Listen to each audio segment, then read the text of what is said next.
Hello students, আমি Nitish sir জ্ঞানজ্যোতি coaching সেন্টারের পক্ষ থেকে তোমাদের প্রত্যেককে জানাই আরো একবার স্বাগত। তো স্টুডেন্টস, আজকে আমি তোমাদের সঙ্গে আলোচনা করব এনইপি 4 ইয়ার আন্ডার গ্র্যাজুয়েট প্রোগ্রামের অধীনস্থ যে সমস্ত ছাত্রছাত্রীরা ক্যালকাটা ইউনিভার্সিটির অধীনস্থ বিভিন্ন কলেজগুলোতে পড়াশোনা করছো, CU/CCF সেকেন্ড সেমিস্টার DSCC 2 অথবা মাইনর পলিটিক্যাল সায়েন্স তোমাদের রয়েছে। আজকের ক্লাসটা কিন্তু তোমাদের জন্য। চলো শুরু করছি আজকের ক্লাসটা। তোমাদের রয়েছে মৌলিক অধিকার ও নির্দেশমূলক নীতির মধ্যে পার্থক্য আলোচনা করো।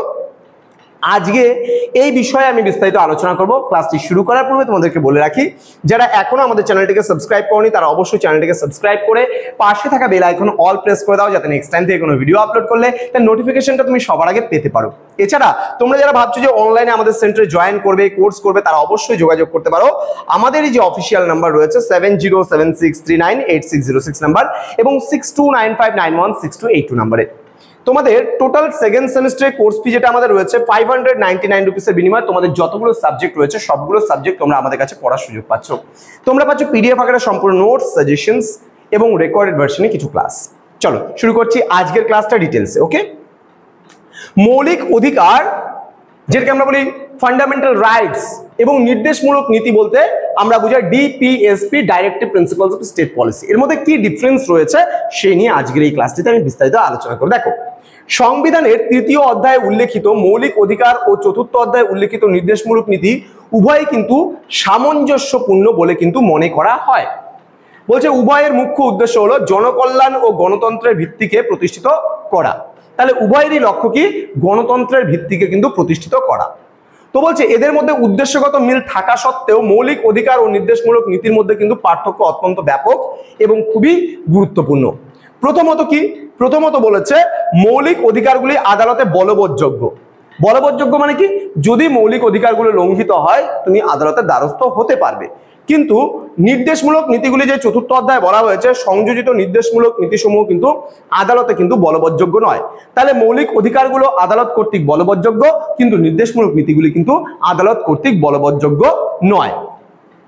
নেক্সট, দ্বিতীয়ত বলছে কি মৌলিক অধিকারগুলি এককভাবে কার্যকর হতে পারে, কিন্তু নির্দেশমূলক নীতিসমূহ এককভাবে কার্যকর হতে পারে না। তাহলে সমস্ত মৌলিক অধিকারগুলো যে রয়েছে সেই মৌলিক অধিকারগুলো এককভাবে কার্যকর করা যেতে পারে, কিন্তু নির্দেশমূলক নীতিগুলো কখনোই কিন্তু এককভাবে কার্যকর করা সম্ভব নয়। তো বলছে এই নীতিগুলিকে কার্যকর করতে হলে আইনের প্রয়োজন হয়। তাহলে এই নীতিগুলিকে কার্যকর করার ক্ষেত্রে কিন্তু আইনের প্রয়োজন।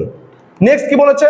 তৃতীয়ত বা 3 নম্বরে বলেছে, দেখো দেখে নাও, এখানে 3 নম্বরে বলেছে মৌলিক অধিকারগুলি প্রধানত রাজনৈতিক এবং আইনগত হতে পারে এবং নির্দেশমূলক নীতিগুলি রাষ্ট্রকে অতিরিক্ত দায়িত্ব পালনের নির্দেশ দেয়। সাপোজ মনে করো বিয়ে বাড়িতে দেখবা আমরা মাছ, ভাত, মাংস, সবজি, এই যে ভাত খাওয়াটাই কিন্তু প্রাধান্য বা প্রধান, ভাত খাওয়াটাই প্রধান, কিন্তু তার সঙ্গে কিন্তু আমাদের অপশনাল আরো কিছু খেতে দেয়। তাহলে সেটা কিন্তু অপশন নয়। তাহলে এখানে কি বলেছে? মৌলিক অধিকারগুলি প্রধানত রাজনৈতিক এবং আইনগত, কিন্তু নির্দেশমূলক নীতিসমূহ রাষ্ট্র কিন্তু অতিরিক্ত কিছু দায়িত্ব, যে জনগণকে তো দায়িত্ব পালন করা শেখাই, কিন্তু আরো যে কিছু দায়িত্ব পালন করতে হবে সেটা কিন্তু রাষ্ট্র পরিচালনা নির্দেশমূলক নীতি আমাদের শিখিয়ে দেয়।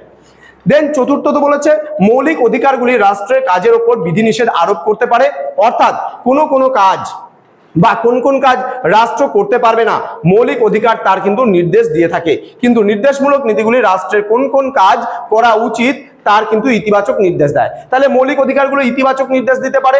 দেন বলছে পঞ্চমত বলছে মৌলিক অধিকার ও নির্দেশমূলক নীতির মধ্যে বিরোধ বাঁধলে মৌলিক অধিকারকে কিন্তু প্রাধান্য দেওয়া হতে পারে, কিন্তু নির্দেশমূলক নীতিকে কিন্তু বাতিল করে দেওয়া হয়, তবে সেটি সংবিধান বর্ণিত সাম্য ও স্বাধীনতার অধিকারকে ক্ষুণ্ণ করলেও কিন্তু অবৈধ বলে সেটি ঘোষিত হয়।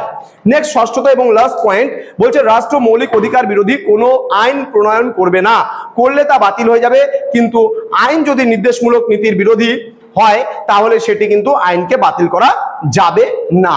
তো এই ছিল আজকের যে 6টা পয়েন্ট, সেই 6টা পয়েন্টের উপরে বেস করে আমি আজকের এই ক্লাসটি নিলাম। এখানে কিছু অপশনাল আছে, তোমরা এটাকে স্ক্রিনশট করে নিতে পারো এবং তোমরা যদি এক্সট্রা কিছু পড়তে চাও এখান থেকে সমস্ত কিছু পেয়ে যাবে। তো এই ছিল আজকের ক্লাস। যারা আমাদের চ্যানেলটিকে এখনো সাবস্ক্রাইব করনি তারা অবশ্যই চ্যানেলটিকে সাবস্ক্রাইব করে পাশে থাকা বেল আইকন অল প্রেস করে দাও, যাতে নেক্সট টাইম থেকে কোনো ভিডিও আপলোড করলে তার নোটিফিকেশনটা তুমি সবার আগে পেতে পারো। তোমাদের উজ্জ্বল ভবিষ্যৎ গড়ে তুলবো আমরা, এটাই কিন্তু আমাদের প্রতিশ্রুতি। আমাদের অফিসিয়াল নাম্বার 6295916282 এবং 7076398606 নম্বরে তোমরা চাইলে সরাসরি যোগাযোগ করতে পারো। দেখা হচ্ছে খুব তাড়াতাড়ি আরো একটা নতুন ভিডিওর সঙ্গে। তোমরা প্রত্যেকেই ভালো থেকো, সুস্থ থেকো। Thank you so much. Thanks for watching after all. Thank you.